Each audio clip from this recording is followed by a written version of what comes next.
on Instagram and Facebook and YouTube and all the places that you are streaming in from. We have our live audience here for an incredible guest episode today with the amazing Kate Furnish, who you are going to get to know and love here with us in just a few minutes. And just take a few, just deep breaths. Whenever you're finding this episode is the perfect time for you to find it. Isn't that so cool that we are always connecting in the perfect way at the perfect time, on purpose, with a purpose, for a purpose. And I'm so thrilled to be back here in the studio with you all and to have this joyful, and you'll find out why I said that word intentionally, experience together today. So we're thrilled that you're here and thrilled that you're tuning in. And we're going to get to talk to Kate Furnish, who's just released a new phenomenal book, and you'll hear about the book. And we're going to talk about how we apply the idea of joy, not just as something reactive, like the idea that, oh, I'm happy because this happened, or I'm happy in response to. What if we were more intentional and generative about joy, right? What if we were actually truly on purpose, generating joy as a way to bring in more success, more abundance, more impact on the world. And Kate's going to be our expert on that today. So we're so happy you're here. Let me get started by just letting everyone take a joy meter. Like I want to do a scale of 1 to 100. One is I really don't feel joy in my day-to-day life right now.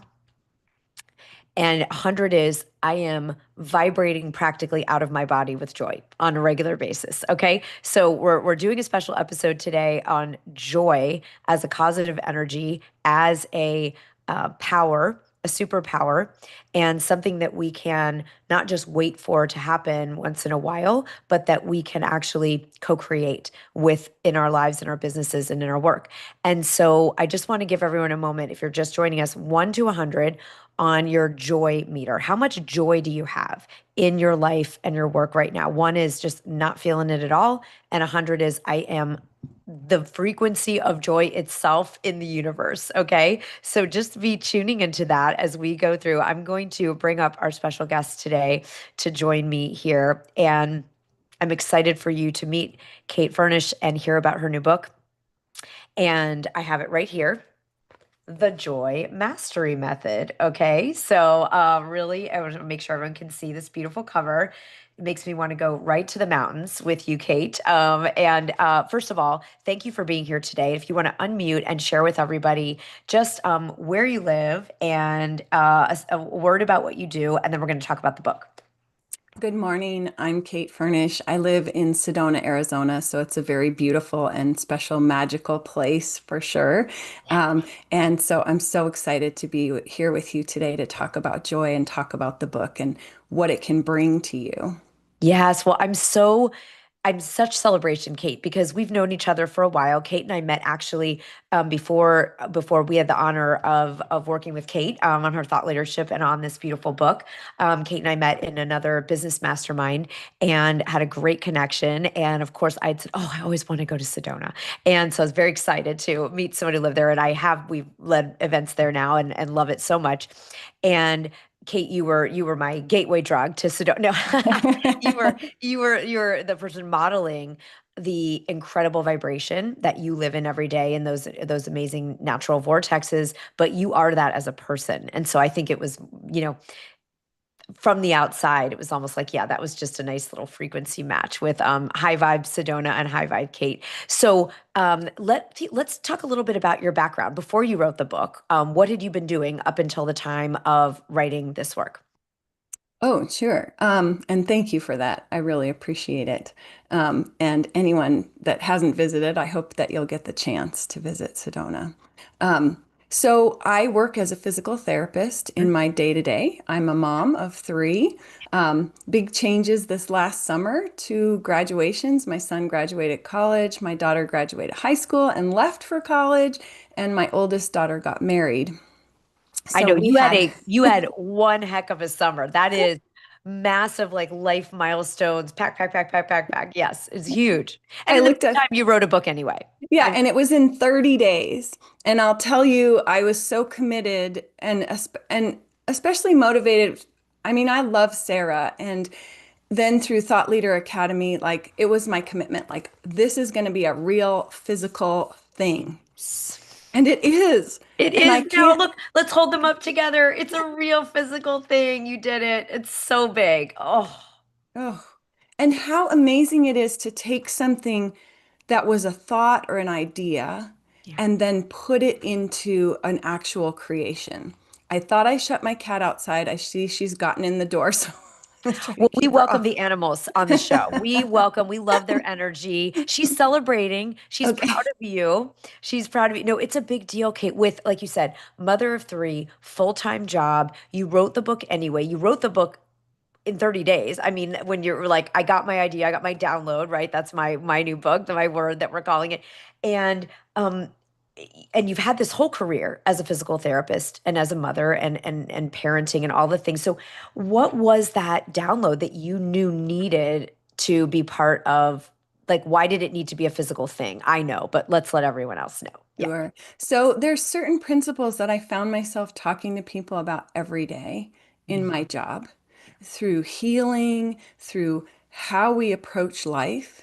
Yeah. And also there was something in me that I think I've just been blessed with, always to have a joy no matter what. I mean, we could say I'm a survivor, we're survivors, and we learn to find the joy when things have tried to steal it from us. Yeah. And we could let it steal it from us. We could give up. And I'm not saying we're not going to have bad feelings about hard things. Yeah. We're not bypassing that. We're honoring that. But there's there's a spectrum, and if we don't let ourselves feel the Mm. depth of our pain, we can't always feel the height of our joy.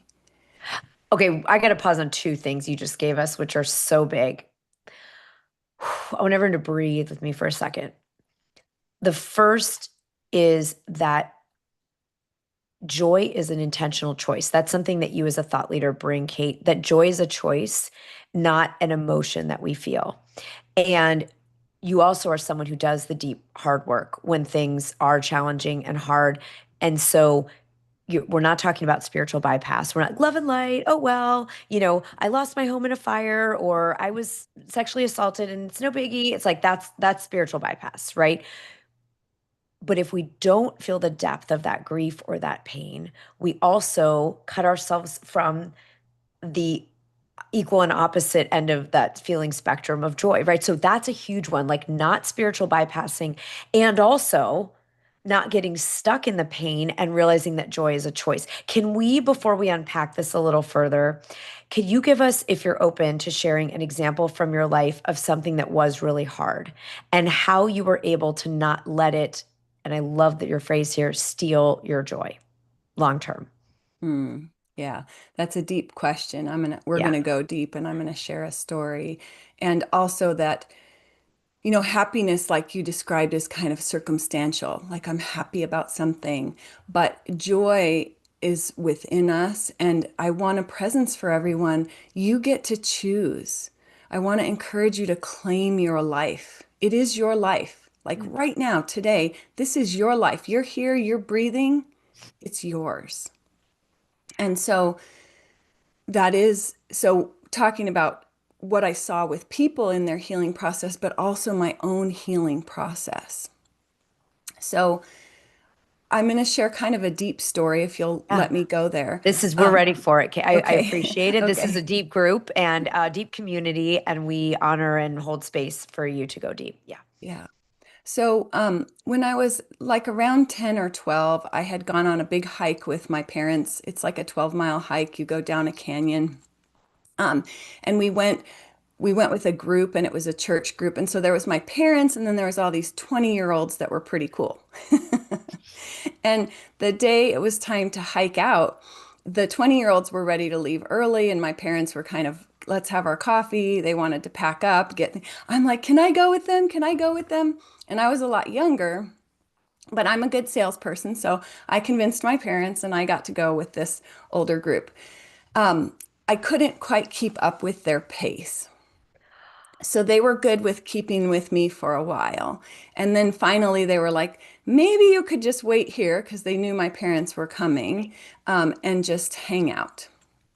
And so I was alone for a period of time.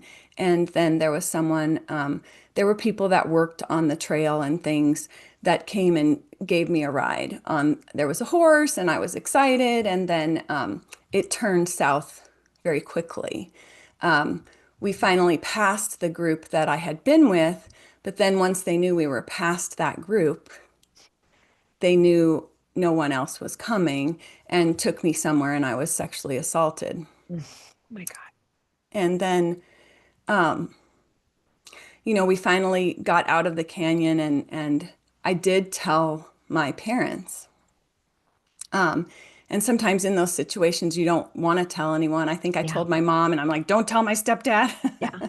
Yeah. And then she did. And I remember he defended me. Like he was angry, not at me, but at the other person. Yeah. And I don't even think he heard me say that to my mom, but to me, that was like a lifeline. Mm. Like, I'm worth it. I'm Yeah. worth being defended. Yeah. I'm not in trouble here. Yeah. He's angry with someone else. Yeah. And so they took me to the hospital, and that's not a super pleasant experience to go through after an assault. And I remember after going through all those things, then we were walking out. And as we walked out, I saw a group of the younger people were in a waiting room and they were all together and they had their heads down. And my interpretation at that time was the shame that I felt. Mm. Gosh, I'm so shameful and they can't even look at me and it just like added on to that shame. Mm. Mm. And yet this experience was also something that I spoke up about. I pursued, I Yeah. spoke to the police about. Yeah. It was not fun, but it also saved me because there was sexual assault in my earlier childhood that I Right. hadn't spoken out about. Right. Right. And so this was really a different experience. And later, many years later, when I was writing, and one of the prompts in our writing class was, tell me about transformative experiences in your life or pivotal moments. And this story came back. Mm-hmm. One that maybe I didn't talk about a lot. I didn't talk to my friends about that, even though I had talked to my family. We kind of dealt with it and moved on. Yeah. It wasn't a topic of conversation. And as I wrote this story, and as I processed through 20 years later at another level, I realized something in the story. Those 20-year-olds, it was a church group. Yeah. They weren't ashamed of me. Yeah. They were praying. They were praying for me. Yeah. And it totally reframed everything. Yeah. Where you feel so alone and so ashamed. And then there are these days where you get a bigger perspective and you can see more of the story. And they Yeah. were praying for me. Yeah. And it still just gives me chills that I was so cared about on a day where I was intensely not cared about, right? Right. Where I was Right. violated, but there was this contrast. Yeah. And I think life is contrast. And it is part of what allows us to see the beauty because of the contrast. And when I surrender to that, I mean, I am here, I am breathing, I am alive. Yeah. And Yeah. all of us are here breathing and alive. And so we have a choice.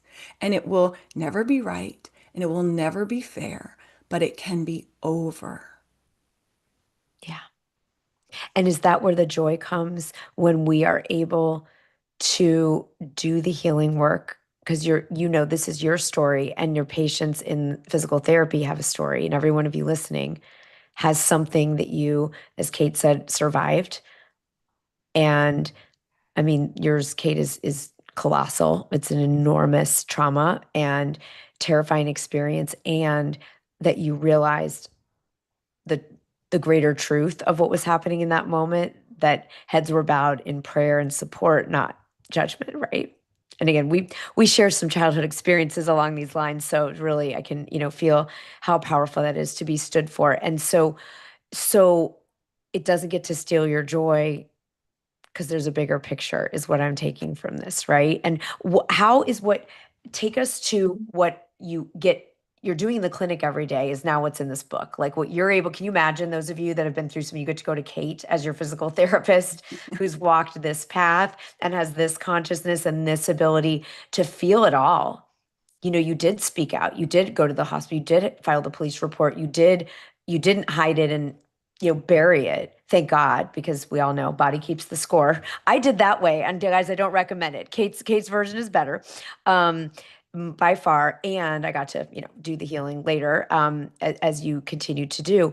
So what are some of the things that like maybe we take one principle from the book, one thing, which is do you take them to that moment in their life that might be causing the injury or whatever they're there to rehab? Or tell us a little bit about like the methodology here when someone's Sure. doing their healing work.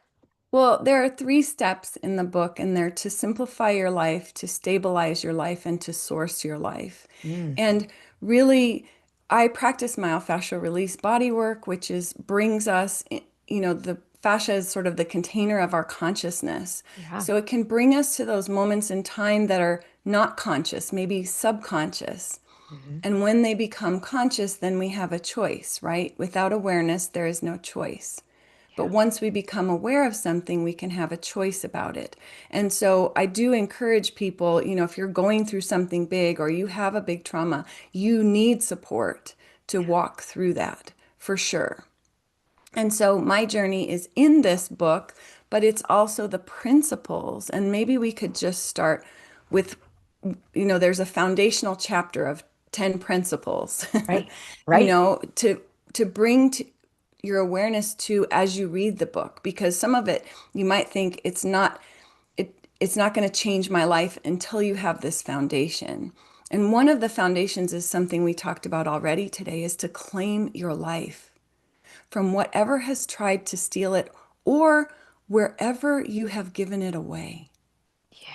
Because are we not so trained to give it away in little ways or Yeah. big ways? Hmm. We say yes when we mean no. We do something that feels wrong to us. Even if it feels like just a little bit, it still becomes a violation. And it has a toll on our energy and our system. Yeah. And so, what if we claim it? And what if we start by connecting to ourselves? Because Hmm. we just aren't listening to ourselves so frequently. Right. There is so much to hear. There is so much to hear. And I know I'm saying, oh, here's more information, here's a book, but it's not the information. I want you to feel joy when you look at the cover. It's Yeah. encoded with joy. Yeah. And the thing is, it's about you coming home to yourself. Right. It's a journey for you to take home to yourself. And you will have everyone that reads it will have a different experience.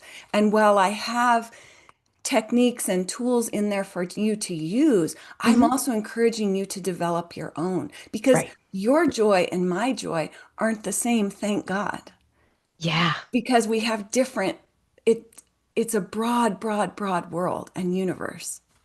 So everybody, I want you to hear this practice. So this is going to be the practice of the week, right? This is not a passive podcast, right? We're getting into action.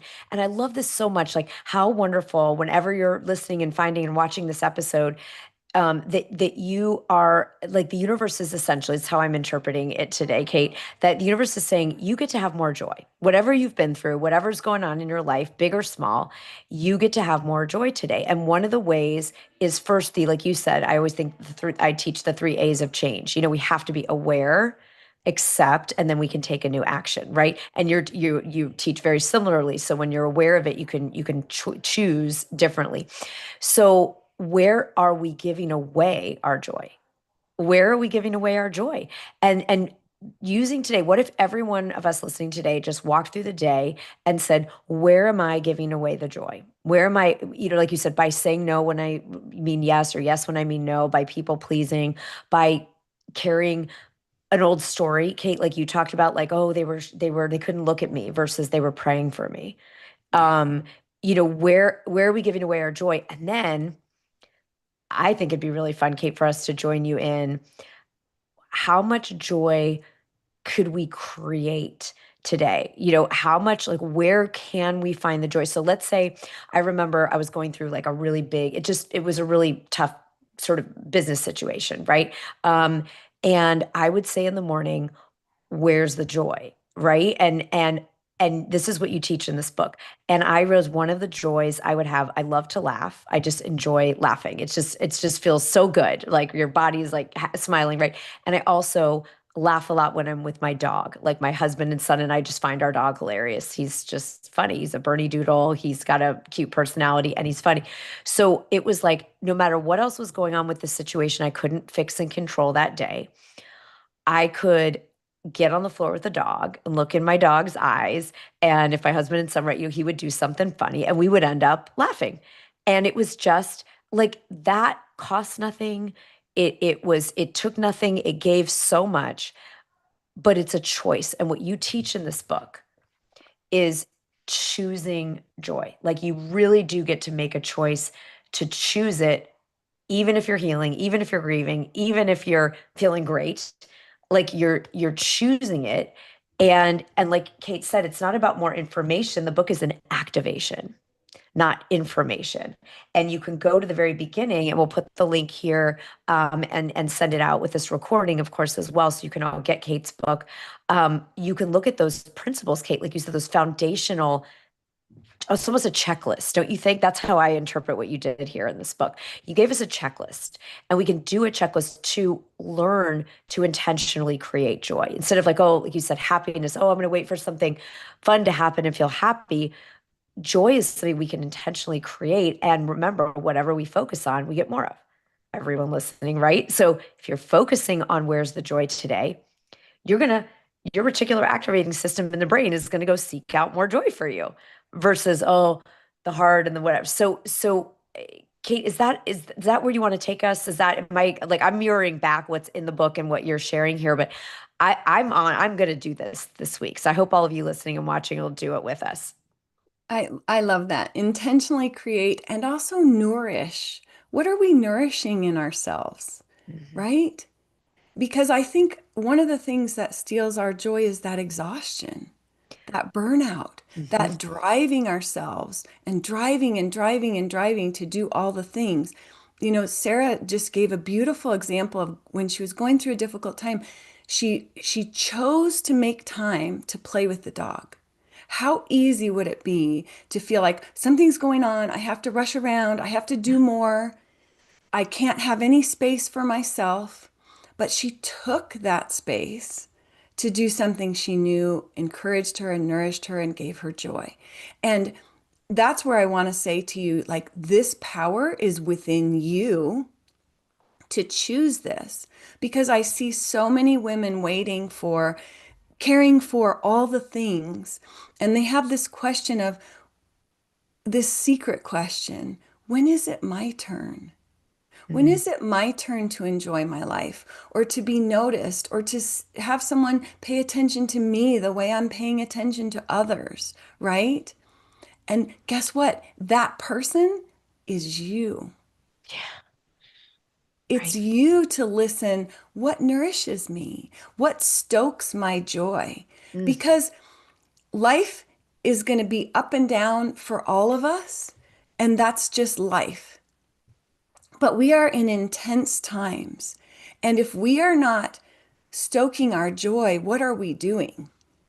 Because we can get eaten up in the rate of change and the amount of information that we get and the amount of responsibilities that we carry. Yeah.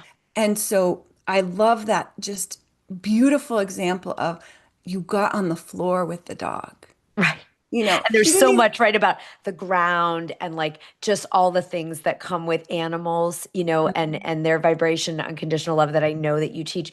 Kate, I wanted this is so delicious. And I love that again we're doing like a joy movement. This is our can you imagine the homework of the week is how much joy are you going to have, right? And you're giving us some tools. Kate, let's talk about the book itself. You've been working for years and years in your clinic, and you're working with people one on one, and you got asked the same questions, and you kept seeing the same patterns, and that's what birthed the vision and the download to put it in a book, so that the people that aren't lucky enough to be in Sedona.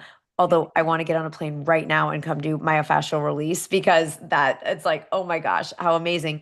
But if you aren't in Sedona and get to work with Kate with her hands on you, doing this work, if you are able, and we'll put the link again to Kate, you can share if there's a place, if it's on Amazon, let everybody know if you want to put the link for our live audience, and we'll send it out to everyone. Um, you're able to touch so many more lives. What else has happened because of the book? Like what's different now that, I mean, you had a life with a lot going on and a business and your kids doing all these big milestones, but you wrote this anyway, you wrote it now. What has been happening because of the book, or what's coming up that you're excited because you did make the commitment to turn it into a physical thing that people can find and hold? Well, one interesting thing that's coming up because of the book, two things. One is I feel like my kids have my voice. Like Mm, there's a piece that they can find me if anything ever happened or I wasn't there, that just gives me a deep peace. Like they have my voice of encouragement mm, in print for yeah. the rest of their lives. And not that And any let's of take a them, message there. Like, right, that's legacy, yeah. right? A social media post is not living on beyond us, really, and usually, but a book will, right? So that's huge. Okay. That could And be I enough. And and and true full disclosure, I think two of the three of them have read the dedication. Like I don't think they've read it all the way through, but they have it in their hands, and that gives me a peace. And then the other interesting that happened, there was a lot of going energy or doing energy as I was creating this. And there was always another step. There was always something to make it better and refine, and it took a lot of courage, like working with an editor throughout the writing process, but then giving the manuscript to someone cold that didn't know all the backstory, that yep. hadn't developed a relationship with me for a year as we were doing editing sessions, and saying, "What do you think?" Yeah. And like my stomach just like, oh, I want to hear and I don't want to hear, you Right? know? I always do this, like with Yeah, editing, like I'm like, exactly. oh, I'm like, I'm scared. It's like I'm gonna open it because I know I want the feedback, but like, oh, okay. Yeah. Yeah, exactly. And then that making it better and bringing it to another level. And so there was a lot of things. And even on our trip for the wedding, I was on a train, like going through formatting and highlighting Right? and putting in corrections. And yet, where I didn't think I could do it before, there was space. It didn't have to take over my life, but it got to be part of my life. And Mm, now that it's here, yeah. the piece that's surprising to me is the amount of space that I feel. That I get to do this for the rest of my life. Like this, I want to talk about this for the rest of my life.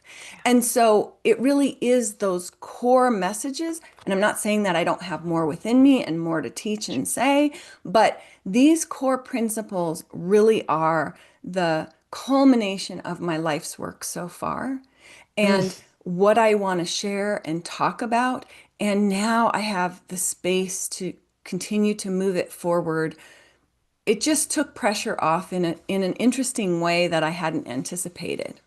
Isn't that cool? Like, because we write the book for whatever our initial calling is, right? And you had a calling of let me give this to more people. Let me have my kids have something that is I'm always there. My voice is there, to help them.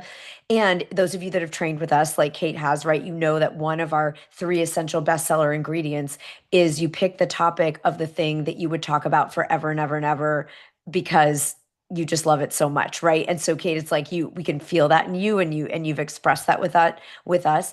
And so it's so powerful that it also surprises us. It's like, oh, I wrote the book. I was expecting it to do these things, and it is, but it's also like it created space in me. It created, it's your flag in the ground, right? This is your core message. This is your, you think Brene Brown didn't talk about shame and vulnerability one day.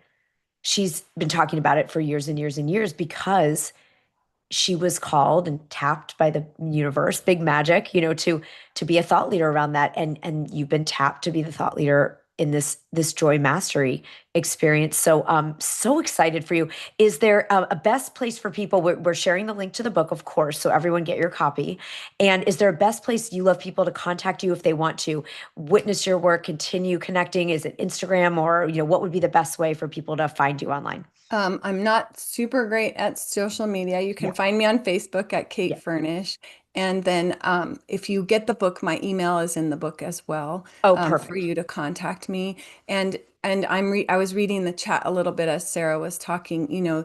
Joy is it's the presence and the quality of life. It's the little things a lot of times, not just the big things. If we appreciate and we're present with the little things, if we're present in this moment, feeling the air on our skin, seeing the beautiful colors in Sarah's top, Yeah. and the I smile on wore her this for face. you. I was like, I'm gonna have a joyful top on today with bright colors that bring joy to me. Yes, yes. Yeah, and the richness of that, it starts to infuse our life with that joy.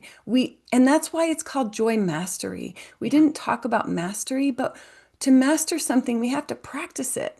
We get to practice it. And what a better thing to cultivate in ourselves than our joy. So Then this our joy. week, as you do the homework that Sarah was talking about of where is it leak, what's stealing my joy and what's bringing me joy and how can I nourish that? Can I cultivate it in my life? Mm. Because it's your life. You get to choose what you're cultivating. Kate, we can't let you go until I feel we ask this question that you mentioned earlier. All of our joy looks differently, right? I talked about getting on the ground with my dog because he cracks me up, and my son and everything. And it's just fun. What are 5 things that bring you joy specifically as Kate Furnish, Oh my thought God. leader of Joy Mastery? For me, just quiet time to connect within. That's a huge source of joy. We had a big rain last night, just being out this morning and seeing the same landscape, but puddles of water. There's not a lot of rain in Arizona, so there were puddles and there's water flowing and the light glinting off that. And then it's kind of gray, but looking up and seeing this blue sky and the clouds were just moving so fast you could look up and they're moving across. And normally we have just a blue sky, and which is fantastic. Like I'm not complaining at Yeah. all, but it's fun when I get to see weather like that. My children bring me joy all the time, especially in pictures when they're not talking back. Yeah. You have I that. love it. Um, and then my dog and my cat. Yeah. And I think just my work too. I just love working with people and finding the thing, kind of feeling into what's going on and what's needed here. And okay, how can we clean up that movement? Or what's the thought that's getting in the way here? And how do we unlock the potential that's there? Because I want to empower movement, mental, physical, spiritual, emotional for your life. I want you to move with ease and beauty and flow and strength. Absolutely. Well, this has been an absolute pleasure, an absolute joy, intentionally using the word. I know that I feel more joyful from every time I connect with you, and certainly being here today. We've got the link, everyone in our live audience, you've got the link to both. You've got the link to the book. You can get Kate's email in the book, or you can also find Kate at Kate Furnish on Facebook. And Kate, thank you. Thank you for taking the time. Thank you for being here with us. Thank you for making the world more joyful and reminding us that its joy mastery is accomplished through practicing, through looking at what's robbing our joy, right? That's our homework this week, and what's giving us joy, and then putting our attention on what we're cultivating and nourishing. So thank you. It has been the greatest privilege to get to work on this with you in Thought Leader Academy, to be part of the journey, to get to receive the movement that you've started and the legacy that you're creating. And I know this is only the beginning. So congratulations.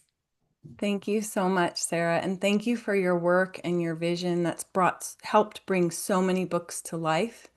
And thank you everyone for being here. I wish you so much joy today. I wish that you have seeds planted that are just starting to sprout and are going to bring joy beyond what you have known before.